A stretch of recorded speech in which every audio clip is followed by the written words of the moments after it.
fenêtre. D'accord ? Une fenêtre translucide. Là, les formations qu'on propose, on reste sur l'objectif, essayer de viser l'autonomie et dans les démarches quotidiennes et les démarches administratives qui sont maintenant devenues toutes dématérialisées. Quand l'actualisation sera ouverte, on va le faire pendant la formation. Comme ça, je vous vois faire et je vous montre comment faire. Donc tout ce qui va être démarches administratives ou les recherches Pôle emploi, comment ils vont pouvoir se servir d'une appli Pôle emploi, la CAF, récupérer l'attestation, l'envoi du mail, les choses dont on a besoin de manière plus quotidienne. C'est-à-dire que l'accompagnement sur le CV, voilà, au sein de la structure on est plusieurs à le faire et qu'on peut toujours le donner à la personne et que pour nous aussi l'ordinateur est orienté plus emploi. Il faut y aller doucement, vous voyez, c'est quelque chose d'important sur laquelle j'insiste avec vous Adiatou. Il faut regarder tout votre écran.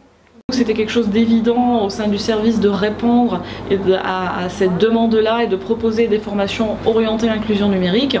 Et ça s'inscrit pleinement dans le projet associatif, sur le fait d'augmenter le pouvoir d'agir des personnes qu'on accompagne et d'étoffer aussi l'offre de services qu'on propose.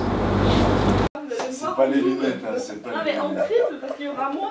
On a l'action Tous au numérique qu'on propose sur le territoire de Givors, Oullins et Villeurbanne, mais on propose aussi un format plus ouvert à tout le monde qu'on a appelé les ateliers volants, et l'idée c'était d'aller chez les partenaires, d'animer des ateliers qui sont plus orientés sensibilisation. On est conscient que c'est difficile des fois d'inscrire les gens dans un parcours de formation, du coup l'idée c'était de proposer des ateliers plus courts qui nous permettent, nous les formateurs, d'aller au plus près des gens, de leur montrer que c'est possible pour eux de se former. Ce matin, pour parler un peu de la sécurité sur Internet, on va aborder plusieurs choses. Pour l'instant, on a travaillé beaucoup avec la mission locale et il y a aussi des ateliers qu'on a menés lors du confinement en distanciel.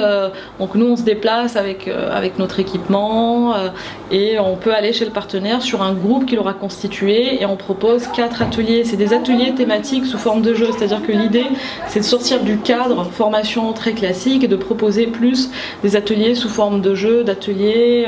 On utilise beaucoup de vidéos, voilà, on sort un peu vraiment du papier, du schéma classique de la formation pour proposer autre chose et essayer vraiment d'inscrire les gens dans ce fameux parcours de formation. Il n'y a vraiment que la formation qui peut mener vers une acquisition, une autonomie. Donc tout cela permet d'aller sur Internet. Donc les 3 qu'on avait, Mozilla Firefox, Internet Explorer, et je sais plus, il y avait Chrome. Ici. La formation est ouverte à tout le monde, mis à part un prérequis administratif, c'est-à-dire qu'on ne peut pas accepter des personnes sans titre ni droit, c'est vraiment ouvert à tous. Si la personne n'a pas d'équipement, et bien du coup on a acheté des tablettes qu'on met à disposition des bénéficiaires pour apprendre, on a aussi un boîtier Wi-Fi pour leur mettre à disposition Internet. Ah bah, en tout cas, si vous venez en formation, Jouan pourra ramener la tablette. Nos actions de formation sont dispensées généralement sur le secteur de Givors, Oullins, Villeurbanne et potentiellement aussi des fois à Lima. On a des nouveaux projets qui vont se mettre en place, notamment le projet qui s'appelle WeJob, où les stagiaires pourront potentiellement partir avec un ordinateur portable à la fin de la formation.